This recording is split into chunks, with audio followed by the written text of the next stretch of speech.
I'm speaking to you from one of Huntingdonshire's country parks. This is Huntingdonshire in Cambridgeshire, which is in England, in Great Britain. And this whole park actually, it's a lovely park, was one of the areas that I had some responsibility for some years ago when I was a director with the local authority here, and my responsibilities were for a whole range of community services. And it's a beautiful park, as you can perhaps see a little bit of. There's a lovely lake here. Now, I'm particularly interested in sharing with you here in this video about what's going on in local government and public services here in Britain, and I believe it's probably true across the collective West.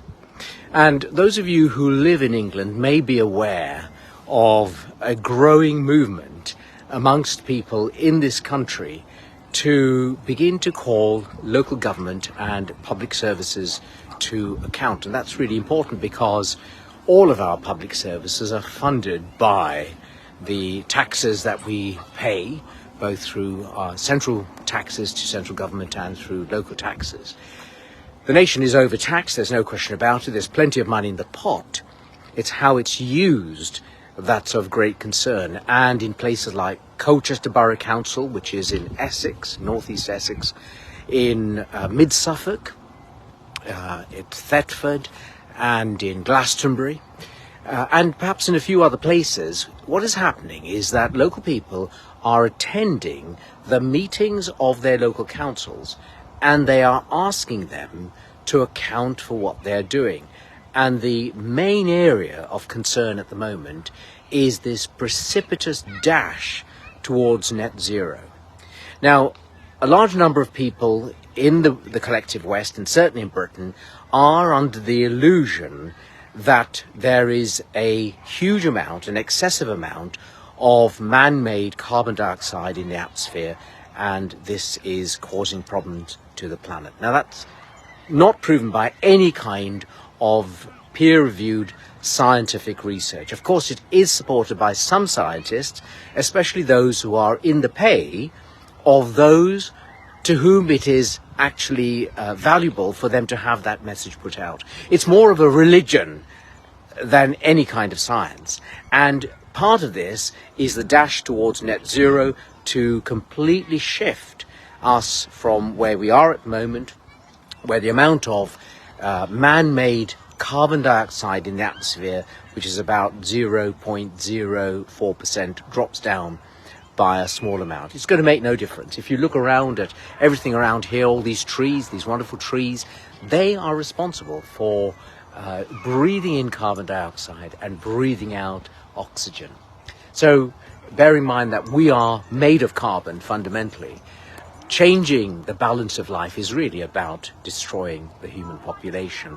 And the reality is, and people in the World Economic Forum like Klaus Schwab, Bill Gates, who is the prime mover and shaker and owner really of the World Health Organization, these are people who have made no secret of the fact that they want to depopulate the world. This is not a conspiracy theory.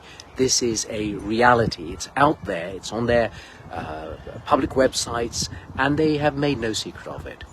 So local people in Britain, British citizens, have been attending these meetings, and most recently we saw two appalling aspects of mismanagement in local government. One was at Mid Suffolk District Council, where local people wanted to ask questions, and one of them overran his time.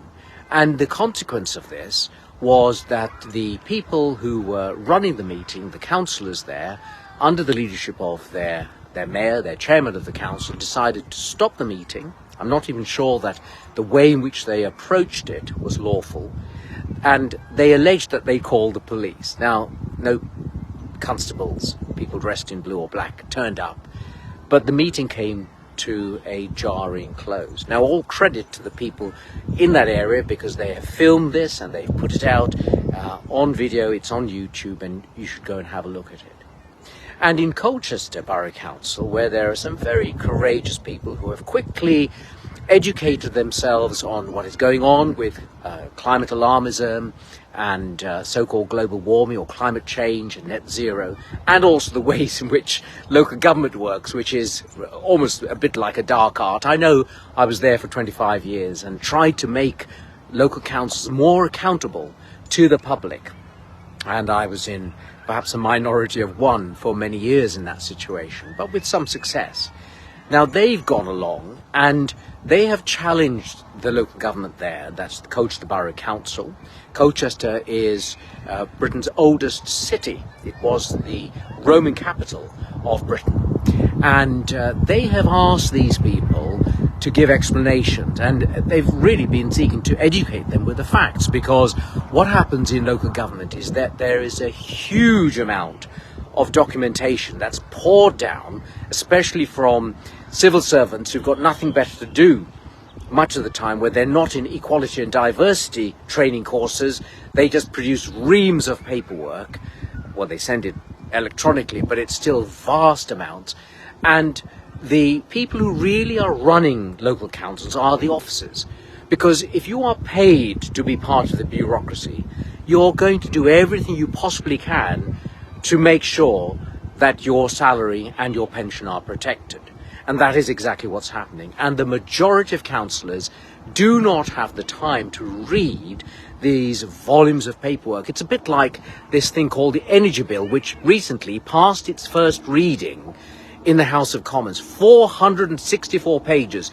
And there is no way that any of those members of Parliament, certainly not the Prime Minister or members of the Cabinet, will have read all of that.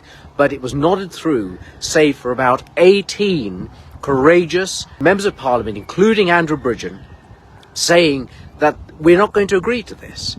But of course it's gone through on its first reading. Now the point is this, that in Colchester, because the councillors there, and probably the chief executive and some of the officers, were not happy about the truth-telling coming forth from these local council taxpayers, and probably because they were concerned that here were genuine local people who were concerned about what was going on. Typically officers in local government are not keen about accountability to the local population, and councillors often are not either. They forget who they are there to serve. They decided to call the police and to have searches of people who were coming into these meetings. Now that is preposterous. These are, for the most part, older people, people of our vintage, people in their late 50s and 60s. So apologies to any from Colchester who may not be in that age bracket. But these are not people who are going to cause trouble. And these are folk who come from a different generation, who know what it means to be respectful. But as a consequence of them beginning to ask those difficult questions, the council decided to call the police and to have extra security and to have searches. Now this is preposterous. We do not want this in Britain. We are a nation of laws. We've got too many laws, of course, and we need to go back to the natural law and make sure that we're obeying that. And one of those was the freedom to attend public meetings. So here's the thing. Here in local government, and I'm standing here, one of the areas that I was responsible for looking after when I was in local government, and I'm saying we need local authorities to start remembering who they are there to serve. They are there to serve the people. And by the way, we need our government to do that, and all politicians. Now at the moment, politicians have been locked away, first the Tory party conference, then the Labour Party, and now the Lib Dems. All of these people will be having their conferences.